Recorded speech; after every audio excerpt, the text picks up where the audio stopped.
Here's part 1 of my Kyosho Raider project.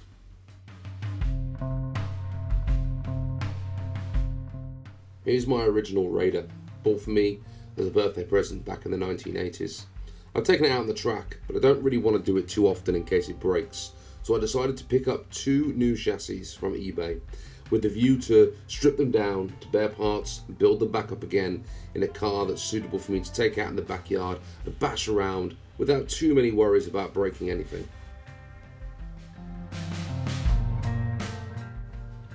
So here's chassis number 1. As you can see, it's had a lot of love over the years and it really needs to have a good deep clean to get all that mud and grime off.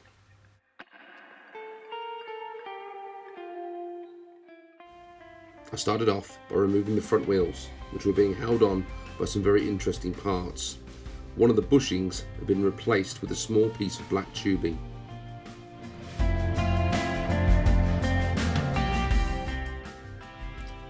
The rear suspension looked slightly out of line. I later found out that this was because some of the parts holding it together were actually different lengths on both sides of the chassis.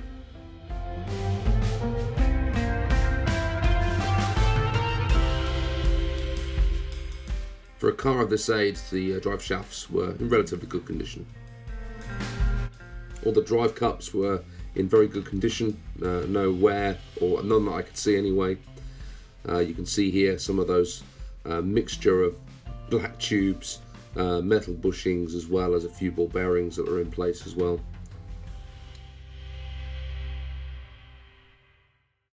There was no motor on this chassis, but the gearbox had obviously had some wear and tear over the years. You can see here the gears inside had been mangled quite a bit, especially the differential, which I think is beyond saving.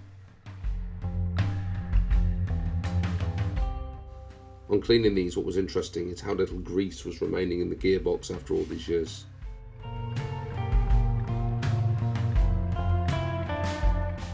So here's everything finally taken apart. We've got the base there, the wheels, which the tyres were shot. I think the wheels are off an RS 500 Kyosho or something similar to that. They're in reasonably good condition. I'm going to try cleaning those up a little bit. Unfortunately, I broke that part off when I was taking it apart. That was where the switch goes for the ESC.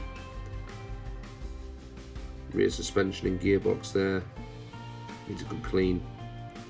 It'll take a bit of time to get all that grease out the inside of there and the dirt. The rear suspension mount was in fairly good condition. Top of the gearbox. Those hex nuts off the back. The suspension parts there were in relatively good condition. They've all got the little brass eyes that go in the bottom. All of those were in place still. There's those gears there, and I don't think they're going to be much good for me now. The drive shafts, as I said, were in good condition. Very pleased with those. The drive cups as well. I think I'll be able to use those for something. And then I started cleaning all the plastic parts. Washing up liquid was used, and WD-40 to try and remove some of the grease. It took quite a bit of time, but we're getting there and it's starting to look quite good. These plastic parts are never going to look new again, but the idea is just to get them clean and tidy, ready to start on the rebuild.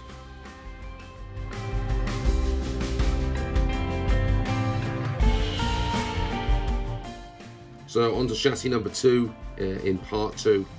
Thanks ever so much for watching, and please subscribe for further updates.